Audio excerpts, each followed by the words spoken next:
जो करना है वो पुरुषार्थ करना है, और पुरुषार्थ यही है कि जो क्षण भगवान के चरणों में लग जाए, जो क्षण भगवती के चरणों में व्यतीत हो जाए, वही क्षण हमारा धन्य हो जाता है। शास्त्रों में वर्णन है कि जब तक व्यक्ति का भाग्योदय नहीं होता है, जब तक व्यक्ति का जन्म जन्मांतरों का, कल्प कल्पांतरों का पुण्य उदय नहीं होता है, तब तक वह धर्म कार्य में संलग्न नहीं हो पाता है। शरीर से आ भी जाएगा, लेकिन उसका जो मन है, मन की जो वृत्ति है, वो उसे अपने पूर्व संस्कार के अनुसार उसको खींच के ले जाएगी। शरीर यहां बैठा रहेगा, लेकिन मन वहीं घूमने घूमने चले जाएगा जहां पर आपकी वृत्ति बनी हुई है। और अगर मन लग जाए भगवान के चरणों में, समझ लीजिए कि उसी क्षण हमारा भाग्योदय होगा। भाग्योदय न बहु जन्म समर्जितेन सत्संगमं च लभते पुरुषो यदा वे। ये सत्संग है। सत्संग का मतलब होता है जितने क्षण के लिए हम परमात्मा के पास बैठे, उस क्षण के लिए हमारा मन सारे विकारों से परे हो जाए, हमारा मन सत्संग, सत्य के सामने आ जाए। सत्य कौन है? सत्य स्वरूप है वह भगवती मां जगदम्बा, सत्य स्वरूप है परमात्मा, और उस सत्य का संग करना ही सत्संग है। और ये सत्संग कब होगा? बोलो भाग्योदय, जब हमारा भाग्योदय होगा। एक जन्म का भाग्य नहीं, बहुजन्म समर्जितेन, जो बहुत जन्मों में हमने पुण्य किया। समझ लीजिए, जो संसार में पुण्य कर्म कर रहा है, वह उसके पूर्व जन्म का पुण्य ही उसे पुण्य करवा रहा है। और अगर व्यक्ति ने पूर्व जन्म में पाप किया है, तो उस पाप के दंड भोगने के लिए अन्य योनियों में भी दुख देना है, इसलिए वह पाप उसे पाप की ओर प्रेरित करते हैं। ध्यान रखिएगा, शास्त्रों में हमारे जो शास्त्र हैं उन्हें बताया कि जब हम किसी बात को बोलते हैं, वाणी बहुत अनमोल है, इसलिए कहा ना, वाणी एक अनमोल है, जो कोई बोले जान, ये तराजू तोल कर तब मुख बाहर आन। वाणी कुछ ये है। और देवी भागवत की मंगलाचरण में भी वाणी का स्वरूप बताया। बोला जो मूल में स्थित है वो परावाणी है। तो जब हम कुछ चीज बोलना चाहते हैं तो सबसे पहले हमारी नाभि से जोर लगता है। परावाणी नाभि में स्थित होती है। पश्यंती जो है हृदय में विराजती है। पश्यंती वाणी हृदय, परावाणी में ध्यान होता है। जब हम भगवान का ध्यान करते हैं तो मन को एकदम शांत करके परावाणी के माध्यम से ध्यान होता है। पश्यंती वाणी से भक्ति होती है। देखो, भगवान का भजन गाओ तो हृदय से गाओ, भगवान का मंत्र बोलो तो हृदय से बोलो, भगवान की पूजा करो तो हृदय से करो। तो कौन सी वाणी हो गई? पश्यंती। और मध्यमा वाणी कंठ है। जब हम भगवान का कीर्तन करते हैं, जब हम भगवान का गायन करते हैं, जब भगवती के श्लोकों का गायन करते हैं, तो कहां से करते हैं?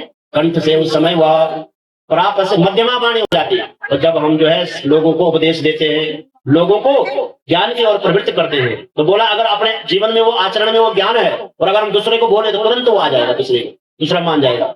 आप देखो, हम अपने बच्चों को बहुत समझाते हैं कि अच्छे काम करो, अच्छा काम करो। बच्चे, हम प्रत्येक व्यक्ति ये चाहता है कि मेरा हो, लेकिन होता क्यों नहीं है? कोई माँ हो, कोई पिता हो, कोई भी हो संसार में, प्रत्येक व्यक्ति ये चाहते हैं कि मेरा पुत्र कैसा हो, हमारे गांव में सबसे बढ़िया मेरा ही पुत्र हो, ऐसे चाहते हैं ना। लेकिन होता क्यों नहीं है? कारण यही है कि हमारे जीवन में धर्म कम है। अगर हमारे जीवन होगा, हमारा पुत्र सुशील होगा, हमारा पुत्र जो है जैसा हम चाहते हैं वैसा होगा। मैंने बैखरी वाणी के विषय में बता रहा हूं मैं कि बैखरी वाणी है उपदेशात्मक वाणी। और जब हम बोलते हैं, उपदेश देते हैं दूसरे को, और वो उपदेश दूसरे के जीवन में आ जाए, इसके लिए क्या होना चाहिए? हमारे जीवन में सत्यता होनी चाहिए, हमारे आचरण पवित्र होने चाहिए, हमारे विचार अच्छे होने चाहिए। हम दूसरे को तो खूब उपदेश दे रहे हैं। अपने आप बाप बीड़ी पी रहा है, बच्चे को बोला बेटा बीड़ी नहीं पीनी चाहिए, तो लगेगा उपदेश। बाप अगर मदिरा पी रहा है, बच्चे को बोला बेटा नहीं पीना चाहिए, तो बच्चे को उपदेश लगेगा नहीं। क्यों? कि हम अपने आप छोड़ नहीं पा रहे हैं। तो कहने का मतलब है कि बैखरी वाणी वही काम करती है। बैखरी वाणी वही जो है संसार को परिवर्तन में ला सकती है, जहां हमारे जीवन में स्वयं में वह धर्म विराजमान हो। मदे बैखरी वर्ण रूपासा अस्मद वाचाम प्रसन्ना विधि हरि गिरिशा राधितालं करो। तो बोला अपनी वाणी को सुधार लो, अपनी वाणी को अलंकृत कर लो, तो भगवान की आराधना हो जाएगी। देखो कितना बढ़िया श्लोक है। अस्मद वाचा, अस्मद माने संस्कृत में अस्मद माने होता है हमारी। संस्कृत में जो है अस्मद और युष्मत शब्द चलते हैं। तो अस्मद शब्द चलते हैं अपने लिए। तो अस्मद वाचा, अस्मद माने हमारी, वाचा माने वाणी। अस्मद वाचा प्रसन्ना, वाणी ऐसी होनी चाहिए, हमारी वाणी मधुर हो, हमारी वाणी में माधुर्य हो। हम किसी को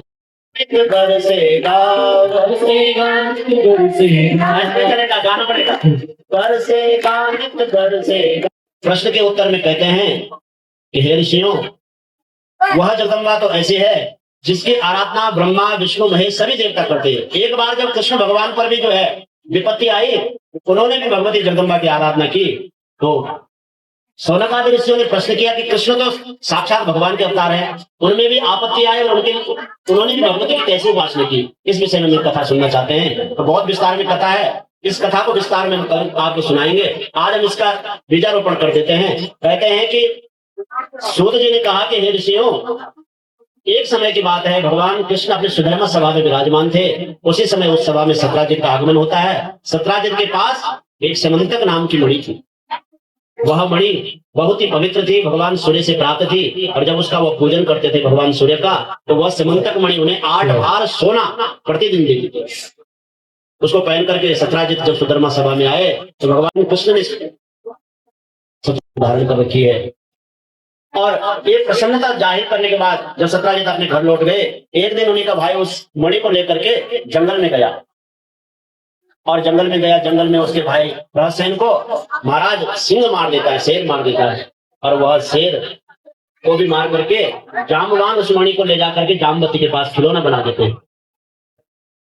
पूरे द्वारका में एक बात फैल गई कि कृष्ण ने जो है मणि के कारण सत्राजित के भाई प्रहसेन को मार दिया। ये बात धीरे धीरे भगवान कृष्ण के कानों में गई। कृष्ण भगवान ने कहा कि प्रति उत्तर दूंगा तो विवाद होगा, अब मैं इसका कारण पता करता हूं कि कैसे वो मणि गायब हुई। तो कुछ सैनिकों को लेकर के भगवान मणि के फील्ड में जंगल में गए। जंगल में जब देखा तो एक शेर मरा हुआ मिला। भगवान ने विचार किया कि इस शेर को मारने वाला कोई साधारण जीव नहीं है। आगे की यात्रा की तो जाम्बवान की गुफा में प्रवेश किया। सैनिकों को कहा कि हम अंदर प्रवेश करते हैं, आप बाहर ही रहिएगा, हम अंदर जाकर के देखते हैं। अगर मैं 13 दिन तक आ गया तो 13 दिन तक मेरी प्रतीक्षा करना, अगर नहीं आया तो वापस चले जाना।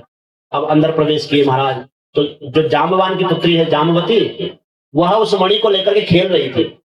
अब देखो, इस कथा तो आपने बार बार सुनी है। इस कथा में एक विशेषता है, जो मणि सत्राजित के पास प्रतिदिन 8 भार सोना देती थी, वही मणि जब जामवती के पास पहुंची तो क्या बन गई?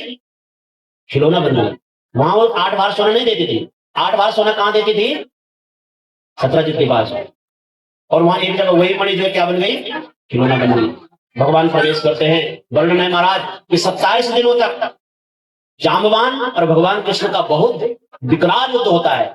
13 दिन के बाद लौट गए। उन्होंने वसुदेव से बताया कि कृष्ण का कोई अता पता नहीं, गुफा में प्रवेश के वापस नहीं आए। उसी समय नारद जी आते हैं। नारद जी वसुदेव जी का मुखमंडल बड़ा विकृत देखते हैं, बोलते हैं आप चिंता मत करो, आप भगवती की उपासना करो, वह शक्ति स्वरूपा है। आपका पुत्र कहीं अगर संकट में होगा तो भगवती शक्ति रूप बन करके वापस आ जाएगी। इधर देवी भागवत का वाचन किया है नारद जी ने, और वसुदेव जी महाराज ने देवी भागवत की कथा सुनी है। और जैसे 9 दिन पूरे हुए, प्रथमम शैलपुत्री च, द्वितीयम ब्रह्मचारिणी, तृतीयम चंद्रघंटेति, कुष्मांडेति चतुर्थकम, पंचमं स्कंदमातेति, षष्ठम कात्यायनेति च, सप्तमं कालरात्रीति, महागौरीति चाष्टमम्। शिवकेशवादि जननी या वै जगन् मोहिनी, या पंच प्रणवादुरे पुनलिनी, या चित्कला मालिनी, या ब्रह्मादि पिपीलिकांति तनसो, प्रोक्ता जगत साक्षिणी, सा पाया